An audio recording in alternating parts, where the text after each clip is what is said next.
Estamos de regreso con más relatos, crónicas e historias de viva voz. Historias de viva voz.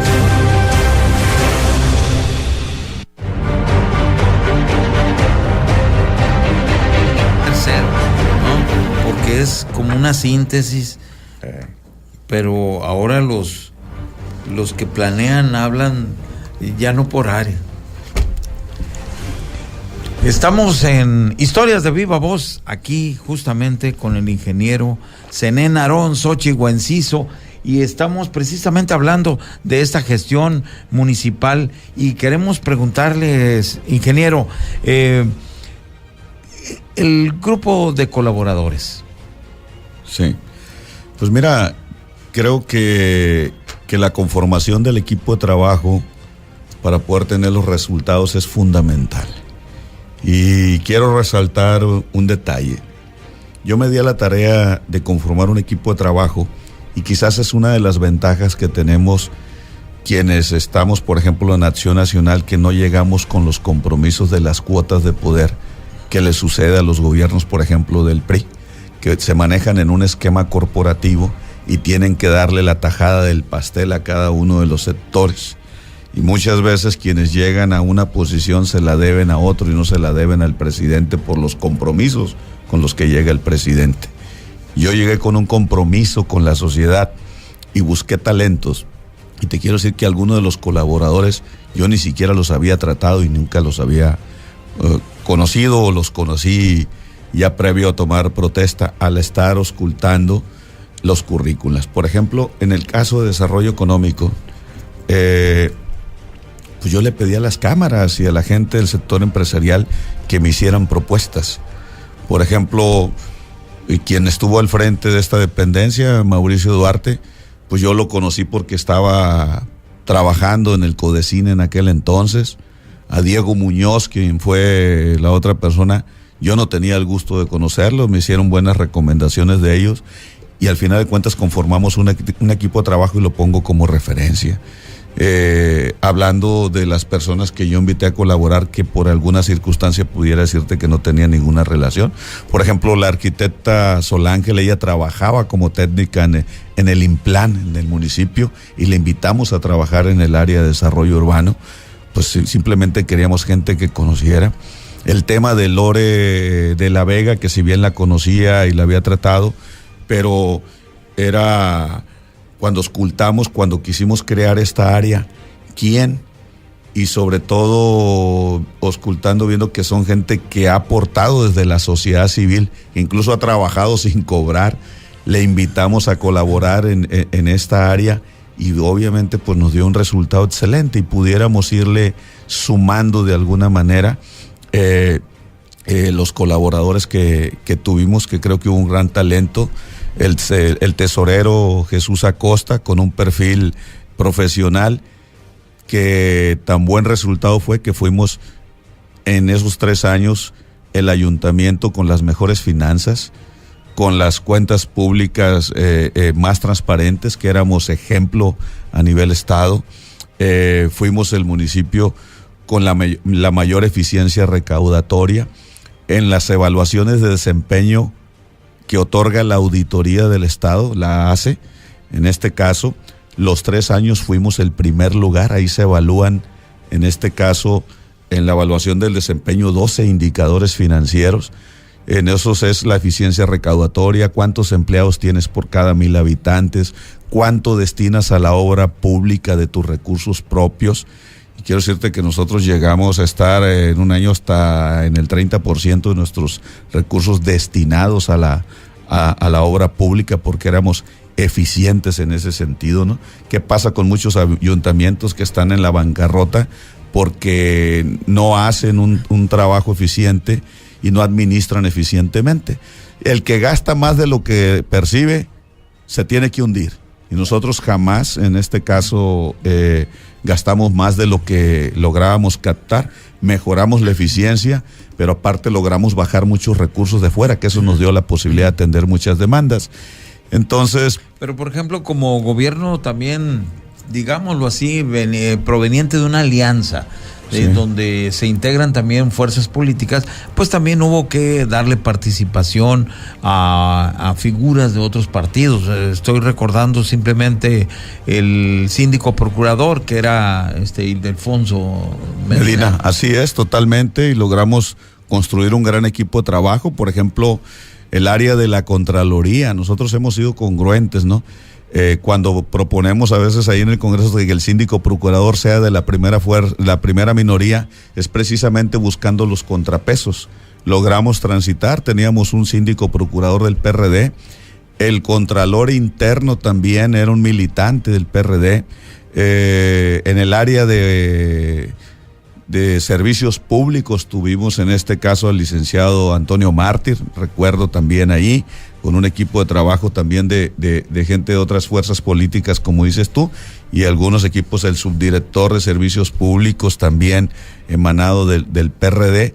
Les dimos la oportunidad a varias personas de colaborar en un momento determinado, y creo que sacaron avante la tarea, ¿no? Y creo que cumplieron a cabalidad.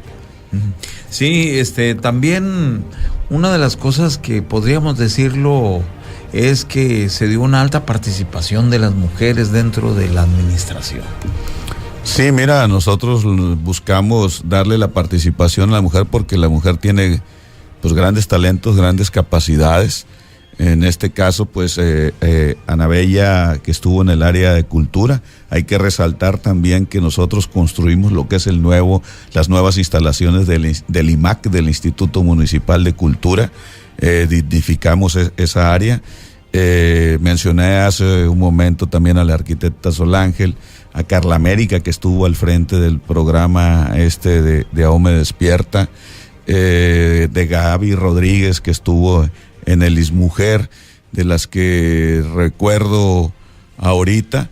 Qué decir del trabajo que desarrolló el DIF también ahí, en este caso con la licenciada Lidia Reyes y mi esposa, que estuvieron haciendo un gran esfuerzo y trabajando de manera muy coordinada, mi esposa Marisol Rojo. Entonces, creo que logramos tener mucho éxito. Quien estaba también al frente en la coordinación de bibliotecas, también recuerdo, tuvimos un reconocimiento nacional por el programa de Bebetecas.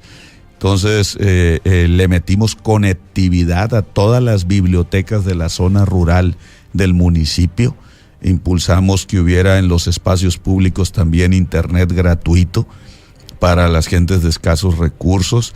Entonces las mujeres también jugaron un rol fundamental en nuestra administración, ¿no?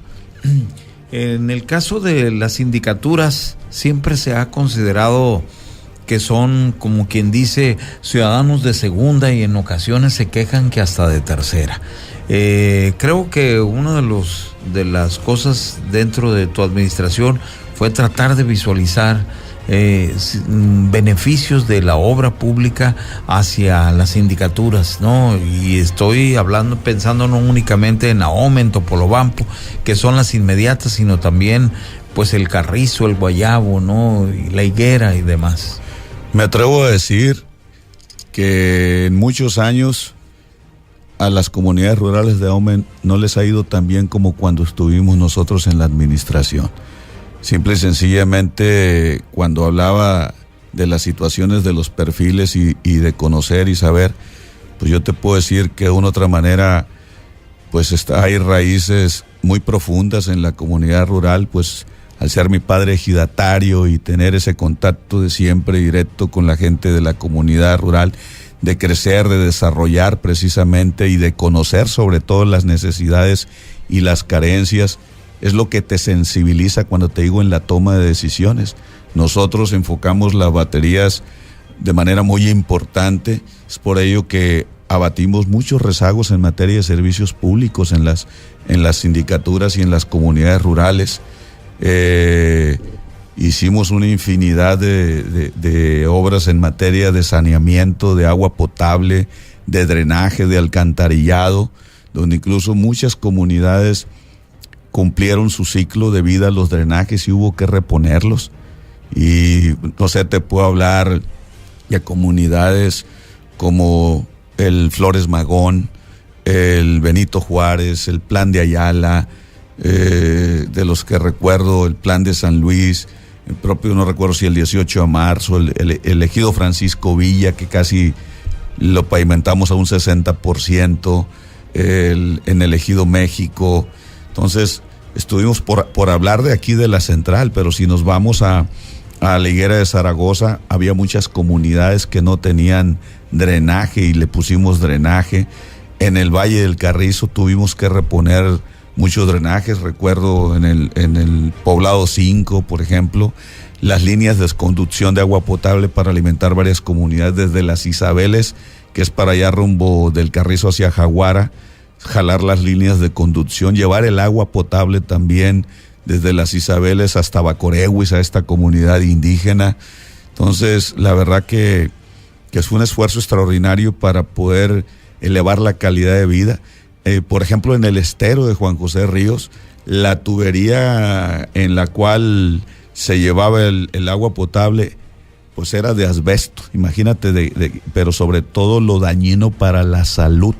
Nosotros materialmente cambiamos todo el sistema de agua potable del estero de Juan José Ríos para poder que la gente tuviera pues un agua más salubre, vamos a decirlo de esta manera, más limpia, y que no se estuvieran contaminando en su organismo y tuvieran problemas de salud.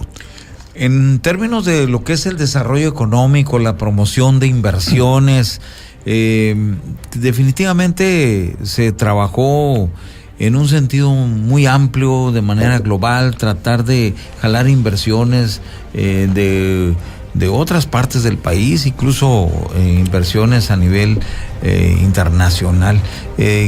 ¿Cómo estuvo ese trabajo en términos de promoción económica? Mencionabas a Mauricio Duarte, ¿no?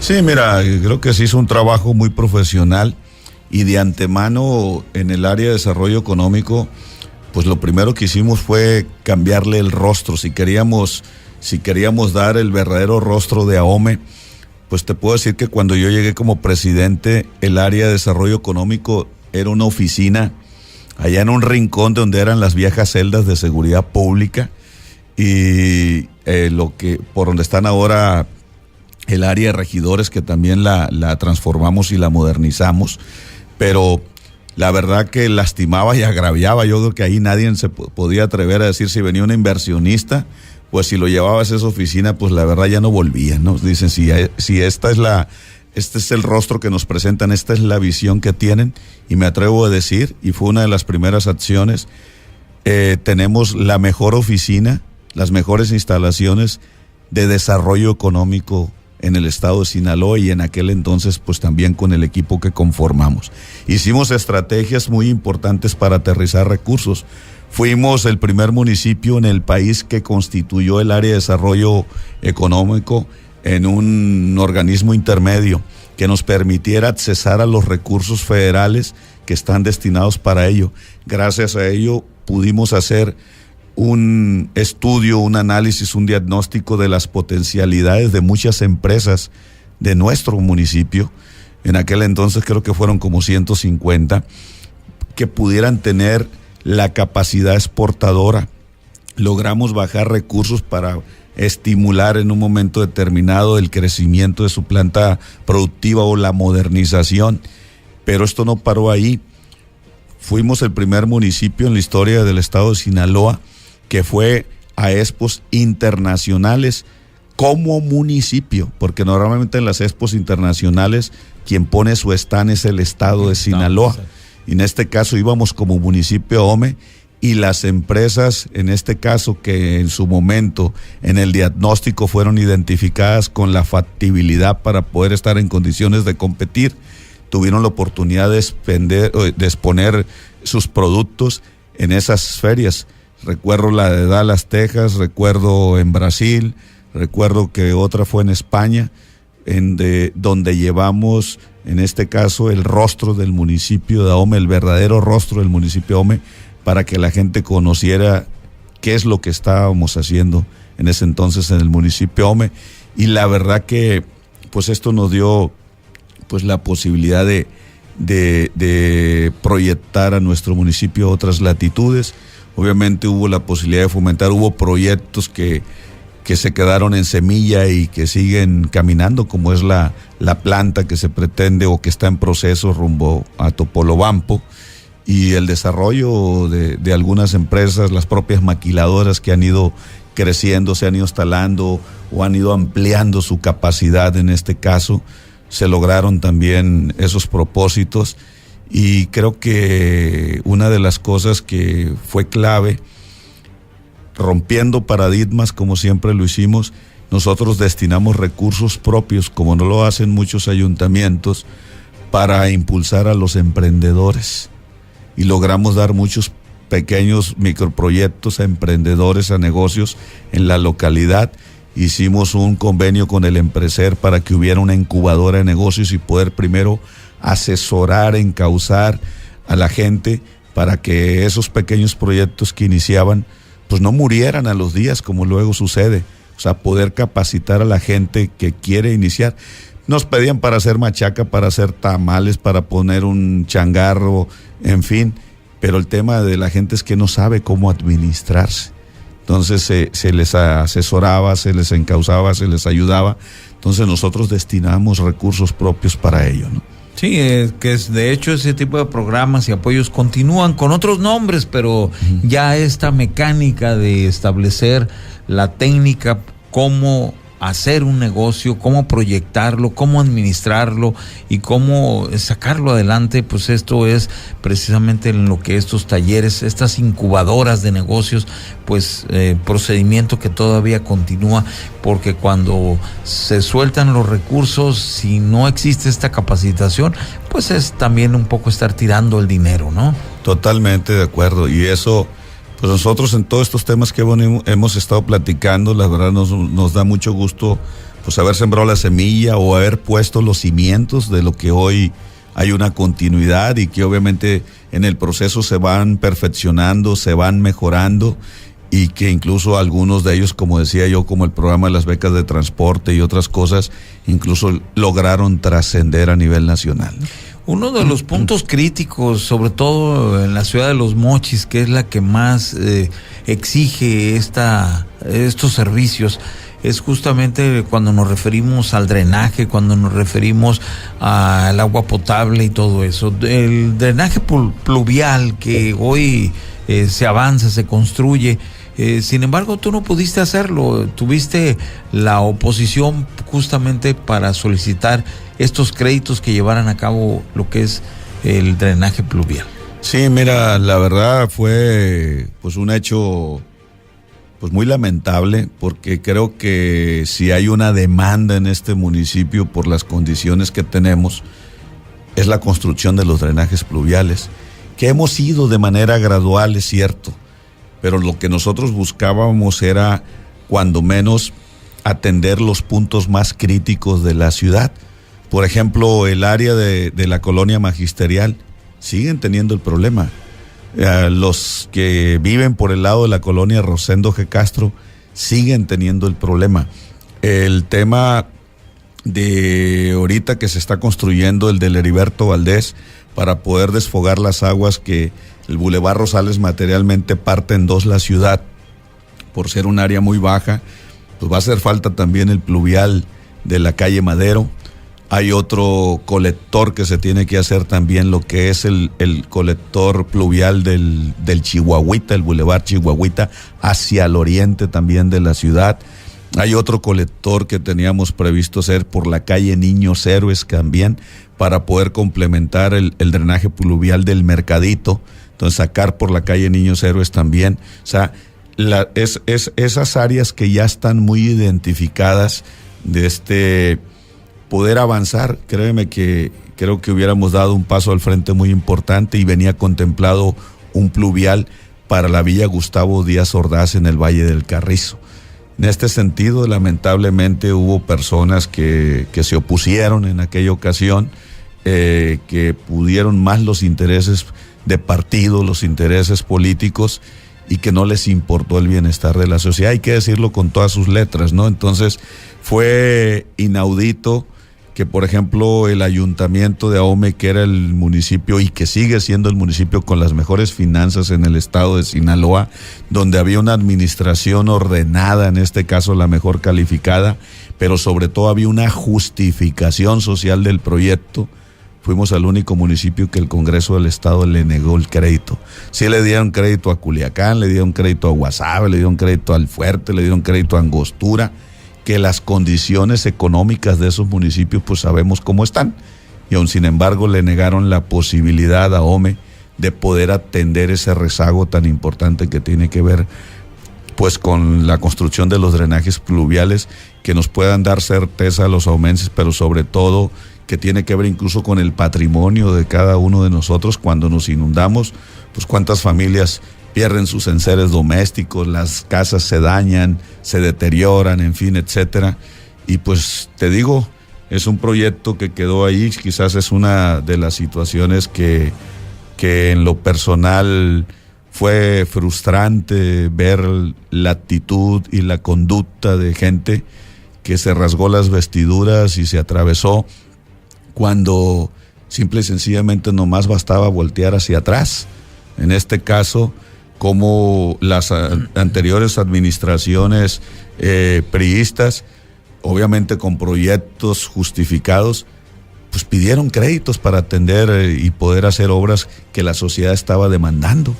Y podríamos decir, oye, pues en su momento, no sé, Polo Infante, tu hermano, pidió créditos, si mal no recuerdo. Maloba pidió créditos de pavimentación. En su momento, no recuerdo si fue en la primera gestión de Esteban Valenzuela, pidió créditos. López Brito pidió créditos para atender demandas ciudadanas. Entonces, pero resulta que en esta ocasión pues se rasgaron las vestiduras y nos pero bloquearon. Fue un momento también de, podría decirlo así, como del rompimiento de la alianza, ¿no?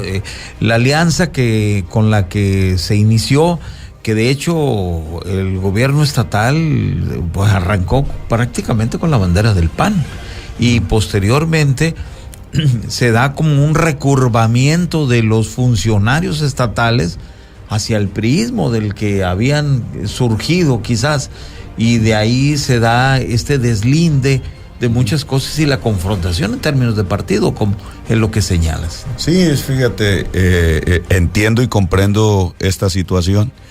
Lo que tenemos que ser, y precisamente es lo que denigra la política y es que nos tiene tan desgastados ante los ojos de la sociedad, que primero ponemos los intereses nuestros que los intereses de la sociedad. Y en ese sentido, afortunadamente, lo que ha venido sucediendo en los últimos años es que tenemos una sociedad más actuante, más proactiva, que exige, que reclama, que te dice las cosas. Y yo creo que los actores políticos tenemos que pensar las cosas que vamos a hacer antes de cualquier circunstancia. Y voy a poner un ejemplo. Tenemos que buscar actuar en congruencia en un momento determinado. En el Congreso, en el cual ahorita soy diputado, obviamente hicimos los análisis y los estudios. Por ejemplo, Badiraguato, el municipio de Badiraguato, solicitó un crédito para la compra de maquinaria porque no tenían ni siquiera ni con qué raspar una calle. Entonces, y nosotros, los diputados del PAN, votamos a favor de ello porque el municipio, primero, tenía la viabilidad económica, sus finanzas son sanas, y obviamente había una necesidad, había una justificación. En el caso del proyecto que se presentó en su momento también por Mazatlán para construir el rastro tipo TIF, que tiene que ver con un tema de salubridad en el municipio, y que inclusive pues hay factores, imagínate en Mazatlán, que es un puerto turístico donde recibimos gente del extranjero, donde vamos a hacer la sede, en este caso, del tianguis turístico, que ya es a nivel mundial. Pues tenemos que generar condiciones que le den certidumbre a quienes van a venir, que si a lo mejor si se van a comer un pedazo de carne, que tengan la certeza de que está sana, que está bien. Entonces, nosotros cuando vemos una cosa que la consideramos positiva, obviamente que tomamos las decisiones, como también el día de mañana a lo mejor nos llega algún proyecto que digamos no, y obviamente habremos de decir por qué no. Aquí no hubo ningún argumento lógico en el sentido, cuando te digo de la incongruencia de que dicen, oye, es que vas a endeudar el municipio, sí, pero voy a resolver un problema que la sociedad me está demandando. Ve y pregúntale a la gente del Rosendo G. Castro o a la gente de la Magisterial que si quieren la obra, y la gente te va a decir, a mí no me interesa cómo la hagas, si al final de cuentas son mis impuestos, yo lo que necesito es la obra ahorita, porque cada vez que viene la temporada de lluvias estoy con el Jesús en la boca. Entonces, pues ahí vamos pianito y queriéndolo hacer. ¿Cuántas inundaciones hemos tenido en Mochis, en sectores, sobre todo en estos sectores que de manera recurrente pues han perdido sus enseres o han visto afectado su patrimonio familiar? Entonces, es lo que no se vale, ¿no? Muy bien. Zenén, pues estamos a punto de terminar el programa y yo quisiera preguntarte, estás por presentar un informe, justamente el primer informe de tu gestión como diputado local, y después de esto, ¿qué viene? Bueno, mira, pues primero que nada, como tú atinadamente lo dices, vamos a presentar el informe de este primer año como legislador en el Congreso. Esta es una legislatura típica, solamente dura 2 años, tenemos un proceso electoral enfrente, a la vuelta de la esquina. Creo que todos los actores políticos no podemos negar que nos late el corazoncito, y en este aspecto pues no hay en lo personal no tengo una definición concreta de algún proyecto, dado que ahorita en lo que es mi Partido Acción Nacional está inmerso en una dinámica de la construcción de un frente donde se van a sumar distintas fuerzas políticas. No sabemos ni conocemos pues cuáles van a ser las reglas del juego, ni siquiera la han sacado para sacar el candidato presidencial.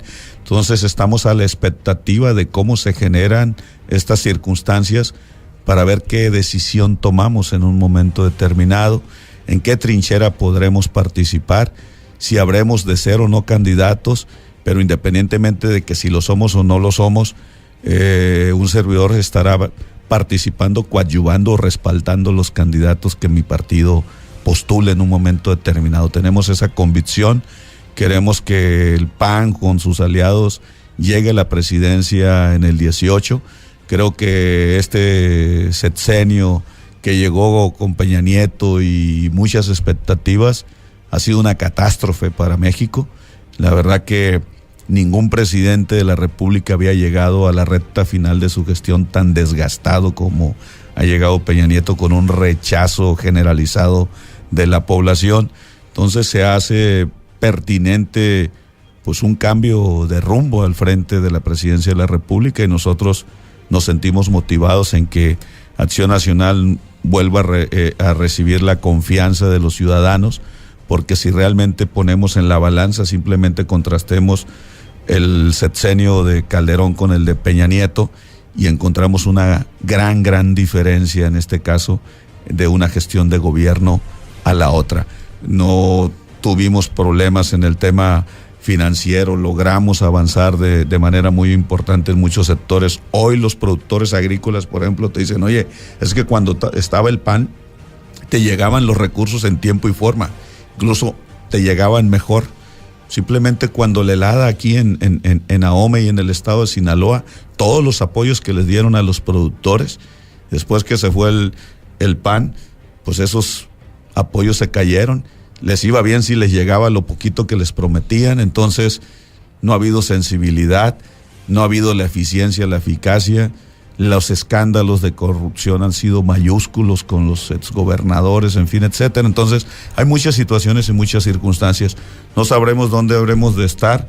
Lo que sí es que sí me veo, como te digo, participando, coadyuvando para que Acción Nacional gane en el 2018. Pues muy bien, pues mucho éxito en la trayectoria siguiente y la función pública, y queremos agradecerte, Zenén, tu presencia aquí para analizar lo que ha sido justamente la gestión 2011-2013 de la presidencia municipal en la que estuviste al frente. Muchas gracias, Zenén. Al contrario, gracias a ti, y pues la verdad que pues el hacer remembranzas, ahorita hacía tiempo que no platicaba sobre estos temas, pues me da mucho gusto, y decirles que me siento muy contento, muy satisfecho, pero sobre todo con la frente en alto con los omenses, de que creo que en su momento supimos corresponder a la confianza que nos dieron. Pues a usted le damos las gracias por escuchar aquí Historias de Viva Voz. Nuestro agradecimiento a René Cardona en controles.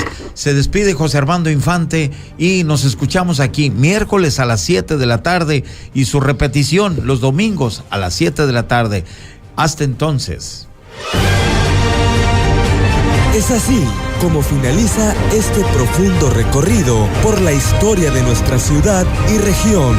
La Comisión de Historia y Cultura de Los Mochis presentó Historias de Viva Voz. Hasta la próxima emisión.